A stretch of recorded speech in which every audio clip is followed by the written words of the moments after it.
Hello students, welcome to my channel Easy Learning. Now I will teach you class 7 English lesson 4 पर जो अच्छे हमारा tail piece अच्छी branding babies by hot iron rods a bad practice. Tail piece माने जो छोट गप अच्छी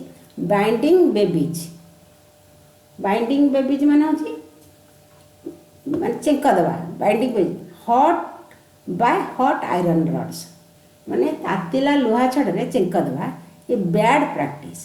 बैड प्रैक्टिस गोटे खराब मंद प्रथा बा गोटे कुप्रथा तार विषय आम पढ़ा।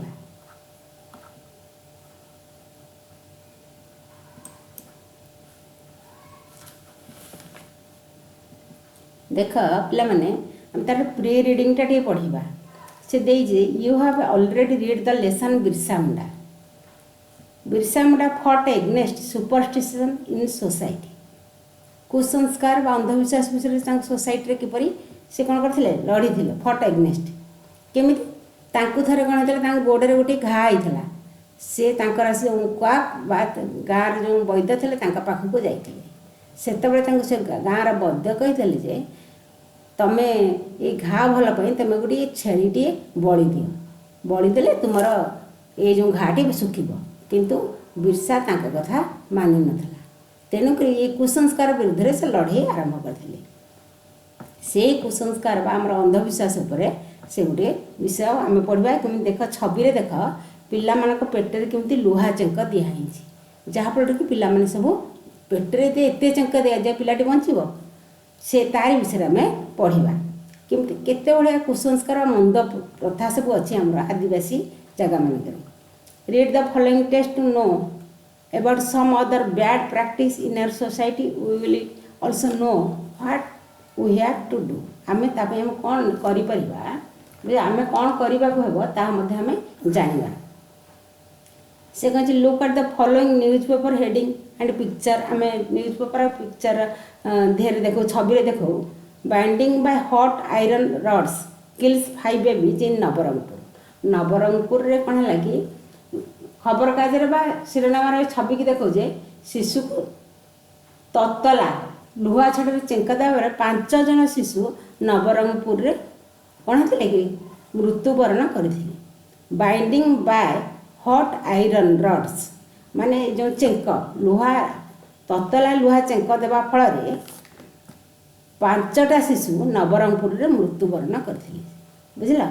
Kills 5 babies in Nabarangpur 7 babies in die 2 months due to banding माने से चेंक जो 2 मास रे कौन होता कि 2 months 7 babies die चेंक जो 2 मास रे 7 जन शिशु मरी थिले। Do you think these are good practice. तुम भावुच कि यहाँ गोटे भल प्रथा गुड़ा आदौ भल प्रथा नुहे। Do you have a role to play against such practice. ये प्रथा विरुद्ध में तुम किसी भूमिका ग्रहण कर इच्छा अच्छे कि। Read the following text what you can do to stop such bad things from the society. समाज एपरी खराब प्रथा को आम किपरि विलोप करवा ता जानवाई आम ये विषयटा को पढ़ा। एबे देख SCP-1 टा तुमको रीडिंग पढ़ाऊँगी ता सहित तार माने भी बुझेबी। से कहूँ जे every month 2 or 3 babies die due to binding in our state. When a baby has a fever or diarrhoea or any other disease the illiterate parents and grandparents call village quack they decide. देख the quack the village doctor pours hot iron rods on the stomach of the babies as a cure. Instead of getting cured, the babies die. But these blind practice continue.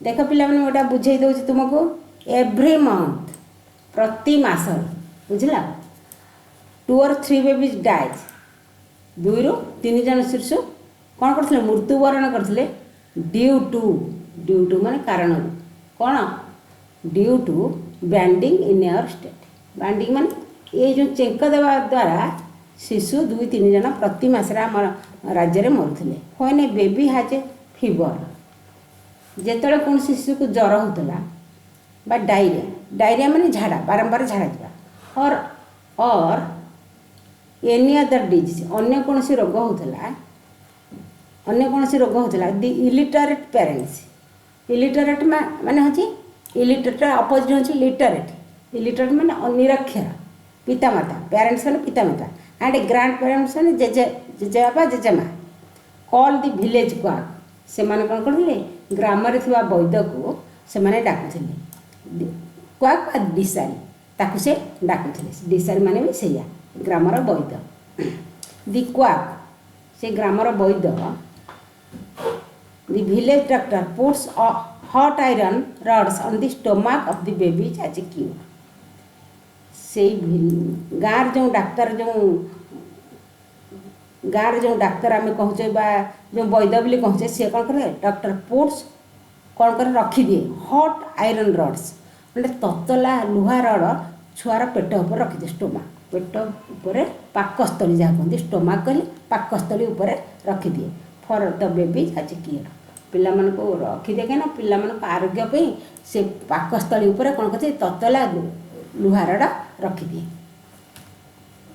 Instead of getting cure, आरोग्य लाभ करने बदल में babies died, पिला माने मरी जाते, आरोग्य हवा बदल में पिला माने मरी जाते। But this blind practice continued, किंतु तथापि ए प्रकार अंधविश्वास प्रथा समाज रे चालू रही। देखिले रड दिया होची स्टोमाक पाकस्थली पिला मरी जाऊँ, तथापि एमती अंधविश्वास प्रथा चालू रही। देख सेकेंड पैराग्राफटा बुझे पढ़ुची, आग रीडिंग करी बुझे। What can you do to check such blind practice? You are studying in schools, you know if we suffer from disease we should go to a qualified doctor, not to an illiterate डिसारी or a village quack. As you are educated, you have a role to play in this regard. Tell the people not to go to Disari or a village quack. Ask them go to a hospital for treatment. Talk to your classmate from a book to fight against bad and blind practice of banding in and around your village and locality. बुझिपाल कि से कह what can you do to check such blind practice? ये अंध प्रथा को आम कौन करिया कि बंद करने को कौन सब आम करवा? व्हाट कैन यू डू, आम सब कौन कर? ये अंध प्रथा को बंद करने आम सब कौन कर? You are studying in schools, तुम्हें मैंने सब विद्यालय पाठ पढ़ुस। You know if you suffer from disease, तुम्हें जाना जे आमको जब रोग हुए, डिजीज मान रोग, you know if you suffer from disease, आम जब कौन रोग हुए we should go to a qualified doctor, आम जने क्वालिफाइड योग्य डाक्तर पाखक जावा उचित। शुड मान उचित अर्थ, नॉट एन इलिटरेट डिसारी, जड़े अशिक्षित दिशारी बा ग्राम वैद्य निकट को आम जावा नहीं, किंतु गोटे शिक्षित योग्य डाक्तर पाखक जावा। आज यू आर एजुकेटेड, तेणु तुम्हें शिक्षित, तेणु तुम्हें सब शिक्षित, you have a role to play in this regard. तुमर एथिपई किछि करिवार बा तुमर किछि भूमिका अछि करबा पई, ए विषय में तुमर किछि भूमिका अछि करबा पई लोक मानक पई। Tell the people not to go to डिसारी और विलेज क्वाक, तुम्हें लोक मानक बुझाओ से कौन कर दिशारी बा ग्राम वैद्य पाखक जावा दरकार नहीं। टेल द पीपुल, लोक मान बुझा not to go to the डिसारी, डिसारी बा ग्रामर वैद्य बा जी पाखक जातु नहीं। Ask them go to hospital for treatment, बुझाई दिए जे से माने डाक्तरखाना को जातु। आस्क देम बुझाई दिया go to the hospital, hospital डाक्तरखाना जातु फॉर ट्रीटमेंट, चिकित्सा डाक्तरखाना जातु। टॉक टू योर क्लासमेट, श्रेणी रे सांग साथी मान सहित ए विषय कथबार्ता हुआ। from a group to fight against the bad and blind practice। ଆଉ ଦଳ ବାନ୍ଧି ତୁମ ଗ୍ରାମ ବା ଅଞ୍ଚଳରେ ଥିବା ଆଖପାଖ ଗ୍ରାମ ବା ଅଞ୍ଚଳରେ ଏ ପ୍ରକାର ଖରାପ ବା ଅନ୍ଧ ପ୍ରଥା ଯେଉଁ ଅଛି ବା କୁସଂସ୍କାର binding in and around year village locality, ତୁମ ଗାଁ ବା ତୁମ ଅଞ୍ଚଳରେ ଏପରି ଯେଉଁ କୁପ୍ରଥା ଅଛି ତାକୁ କ'ଣ କରେ ମୂଳପୋଛ କରିବା ପାଇଁ ତୁମେ କ'ଣ ଲୋକମାନଙ୍କ ବିରୁଦ୍ଧରେ ଏଇ ଯେଉଁ ଅନ୍ଧବିଶ୍ୱାସ ବିରୁଦ୍ଧରେ ସଂଗ୍ରାମ କର। ଆଚ୍ଛା ପିଲାମାନେ, ତୁମକୁ ଏ ବିଷୟଟା ମୁଁ ବୁଝେଇଲି, ତାର କ୍ୱେଶ୍ଚିନ୍ ଆନ୍ସର କମ୍ପ୍ରିହେନ୍ସନ୍ କ୍ୱେଶ୍ଚିନ୍ଟା ନେକ୍ସଟ ପିରିୟଡ଼ କରିବି। ତୁମକୁ ଯଦି ଭଲ ଲାଗିଲା ଲାଇକ୍ ସେୟାର ସବସ୍କ୍ରାଇବ୍ କରିବ। Thank you.